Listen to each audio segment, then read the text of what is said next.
Sabe aquelas histórias e emoções na sua vida que se repetem várias vezes? Eu preciso trazer a visão desse livro que eu achei bem legal a forma dele abordar.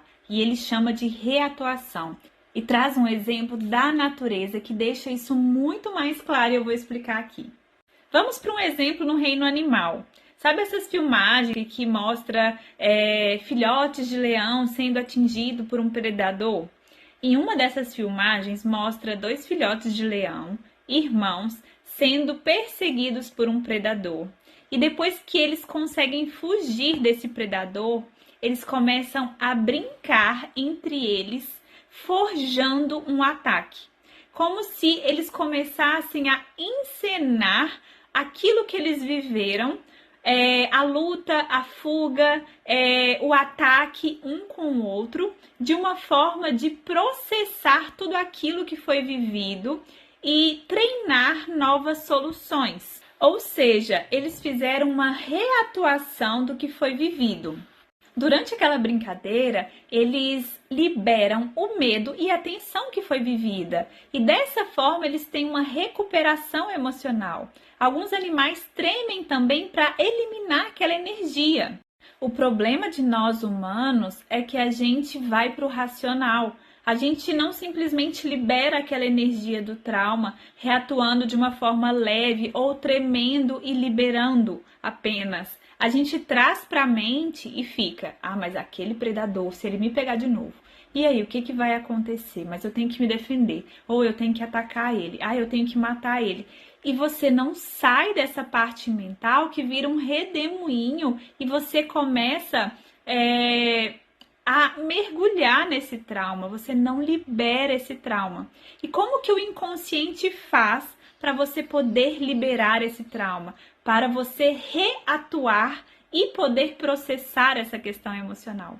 Trazendo de novo vivências onde você vai despertar aquela mesma emoção vivida. Eu vou trazer alguns exemplos para ficar mais fácil. Você deve conhecer alguma mulher que viveu vários relacionamentos abusivos.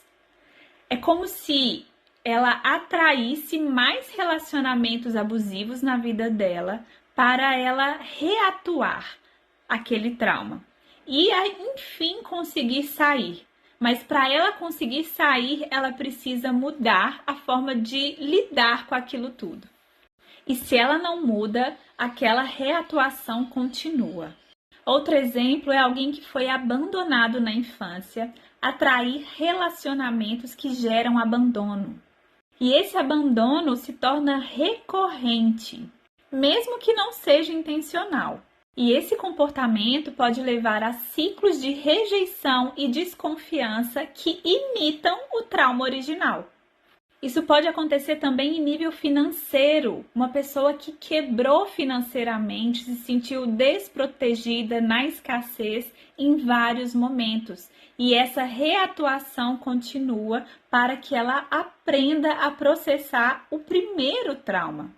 Parece louco, mas é como se fosse uma forma do seu inconsciente integrar tudo aquilo que foi vivido. Eu preciso reencenar, reviver tudo aquilo para ver se eu encontro uma saída diferente.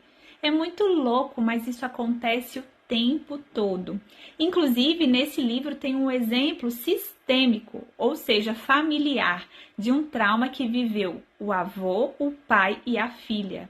Os três viveram quedas de avião, onde eles sobreviveram e precisaram fugir em momentos diferentes, em voos diferentes. E a neta era como se ela ouvisse a voz do avô e do pai, dizendo: saia logo do avião que ele vai explodir. E foi o que aconteceu. E nesse livro, o autor enfatiza que é crucial essa reatuação para o inconsciente, para que a pessoa possa processar melhor tudo que foi vivido.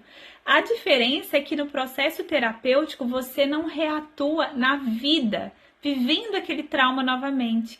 Você pode reprocessar ou reatuar num processo meditativo, trazendo novas soluções de uma forma guiada e controlada, para que você possa liberar esse trauma da sua vida. Mais um exemplo de reatuação são mulheres que sofreram abusos de vários homens diferentes e situações diferentes. E aquele abusado que se torna abusador, ele reatua de uma outra forma, mas inconscientemente ele está trazendo uma reatuação para buscar novas soluções. E eu não estou dizendo que isso é certo. Eu só estou explicando o porquê que isso acontece. E para finalizar, ele traz uma parte muito interessante que é sobre as guerras, sobre os conflitos que até hoje acontecem em vários países e como que isso poderia cessar em algum momento, já que aquelas pessoas que vivem guerra, elas podem estar reatuando os traumas vividos lá atrás. Por isso que a guerra não para. Eu vou ler um trecho onde ele fala dessa questão da guerra e dos traumas, que é bem interessante.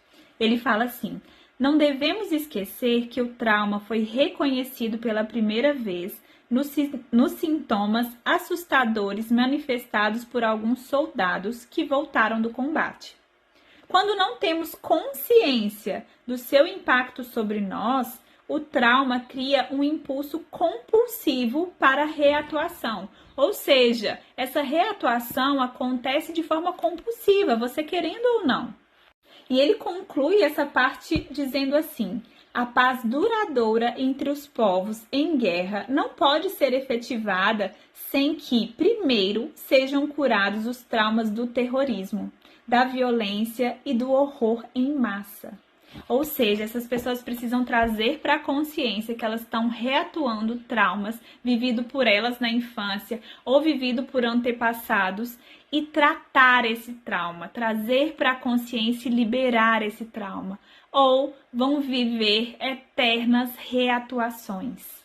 Olha como tratar a nós mesmos é bom para a vida humana, né? Como que olhar para as nossas dores não é egoísmo. Na verdade, a gente deixa o mundo mais curado através desse olhar. Se você não quer reatuar vivências traumáticas, olhe para essa dor, busque ajuda. E se você gosta desse tipo de conteúdo, eu sempre falo sobre a origem emocional dos sintomas por aqui. Eu sou terapeuta integrativa, atendo de forma personalizada com a origem emocional dos sintomas, sejam eles físicos, emocionais ou mentais. E sou apaixonada pelas histórias que os sintomas contam. Claro que com uma visão de liberá-los da sua vida. Então já compartilha com aquela pessoa que ama entender o porquê das coisas. Me conta o que vive acontecendo de forma repetida na sua vida. O que você tem reatuado por aí?